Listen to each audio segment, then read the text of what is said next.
Bonjour tout le monde, je suis Valérie de Julie Rose Création. Aujourd'hui, je voulais vous parler de la finition de la surpiqûre à l'aiguille double. Donc, je veux juste vous montrer une petite technique que j'utilise sur une camisole, une petite brassière sport que je suis en train de faire pour ma fille. Ce qu'on a besoin pour faire une surpiqûre à l'aiguille double, dans le fond, évidemment, il faut une aiguille double, comme celle-ci. Moi, je prends des aiguilles doubles. Il y en a des différentes grandeurs, mais moi, je prends celles qui sont 4 mm de largeur. Il y en a d'autres qui sont 2,5 mm. Et ça s'installe sur une machine à coudre domestique. Ensuite, ce qu'il faut, c'est qu'il nous faut 2 fils de la même couleur. Des fois, on n'a pas nécessairement 2 bobines de fil de la même couleur. Tout ce qu'on a à faire, on peut prendre notre bobine de fil, puis prendre une petite bobine qu'on met dans la canette d'en dessous. On peut se faire une autre bobine avec ça. Puis là, ben, on a 2 endroits. Si on n'a pas 2 endroits sur notre machine à coudre, moi j'en ai 2. J'ai cette tige-là, puis j'ai celle-là qui est ici.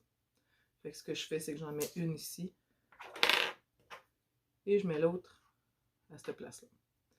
Puis après, ben, je viens y mettre un petit stopper là, pour être sûr que ma bobine ne sorte pas.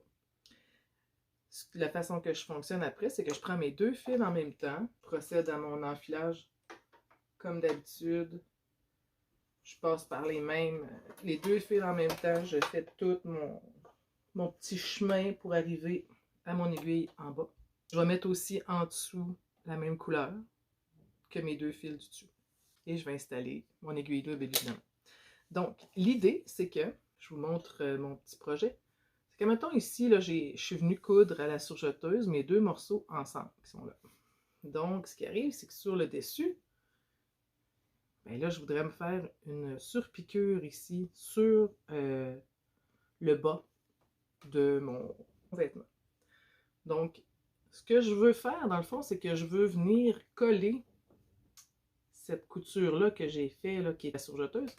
Je veux venir la coller à l'endos pour qu'elle vienne vraiment sur le rouge ici à l'endos. Et sur le dessus, ben là, je veux que ça soit une belle finition de 2 coutures droites qui suivent vraiment égales.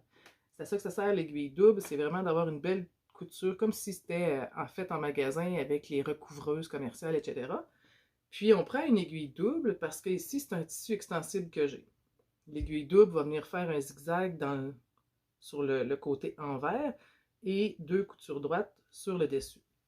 C'est pour ça que je prends mon aiguille double, étant donné que c'est un tissu extensible. Alors, j'installe mon aiguille double.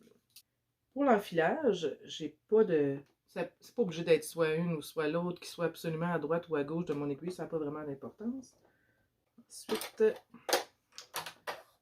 je change ma petite bobine qui était en dessous, j'avais pas la bonne couleur. Je mets la même couleur que j'ai sur le dessus. Je place mon tissu comme il faut, direct à l'endroit où je suis sûre que lorsque mes 2 aiguilles vont piquer dans mon tissu, je suis sûre d'aller chercher en dessous la même épaisseur de tissu. Donc, j'ai pas comme une aiguille qui tombe, qui a juste une épaisseur, puis l'autre qui est qui fait la surpiqûre, puis qui prend aussi la couture du dessous. Je me sais que mes 2 aiguilles soient vraiment dans la même épaisseur de tissu pour être sûre d'avoir 2 coutures identiques très belles. J'ajuste ma machine. Je vais mettre mon point à 4, même ça peut aller jusqu'à 4,5 de distance. Donc, mes points, je veux qu'ils soient vraiment longs et non des points serrés. Je veux qu'ils soient le plus long possible. Et ma tension de mon fil du dessus, je le mets à 7. Donc, je viens mettre une tension plus haute sur le fil du dessus. Comme ça, en ayant une tension bien haute sur le fil du dessus, c'est ce qui va permettre à mes 2 fils, finalement, quand ils vont aller chercher le fil de la bobine, d'assurer une tension, puis que le fil va aller vraiment sur une des aiguilles et sur l'autre, et ce qui va faire le zigzag. Donc, la tension de mes 2 aiguilles du dessus va vraiment tirer sur mon fil d'en dessous pour être sûr que mon fil d'en dessous fasse un zigzag. Donc, un autre truc, quand on commence avec l'aiguille double, moi j'aime bien descendre en premier mon premier point, donc à la mitaine avec ma roulette, toujours vers moi. Et l'autre chose, c'est qu'avec l'aiguille double, on ne recule pas. On fait toujours avancer. Quand c'est un travail en continu, ben, on vient repasser par-dessus un petit bout là, de notre couture. Sinon, si c'est d'un côté puis ça finit de l'autre côté, on laisse notre fil dépasser. Puis c'est quand on va faire la finition, quand on va joindre nos autres morceaux ensemble, que ça va tout se cacher puis ça va bien se tenir. Alors j'y vais. Une autre chose, quand on fait une surpiqûre, on va tranquillement, on regarde notre travail comme il faut, on s'assure que c'est bien droit, on ne fait pas de vitesse, disons, avec ça. C'est vraiment la qualité de notre couture qui importe, parce que c'est ça qui est apparent, c'est vraiment une surpiqûre, donc c'est sur le dessus. Je laisse une distance. Je vous montre le résultat. Sur le dessus, c'est vraiment venu faire 2 coutures droites. Sur l'endos, il est vraiment venu faire le zigzag que je voulais et c'est ce qui fait que ma couture est élastique, est extensible. Des fois, vous allez voir, ça saute des points. Là, comme là, moi, j'ai remarqué en cousant là, que ça allait sauter quelques points. Vous allez voir là, ici, je vais vous donner un exemple. Vous voyez ici, là, c'est venu sauter des points. Donc, ça, c'est soit que je n'ai pas passé sur mes 2 épaisseurs comme je voulais, là, des 2 côtés de mon aiguille dans la même épaisseur. Ensuite, soit que c'est ma tension qui n'était pas bonne.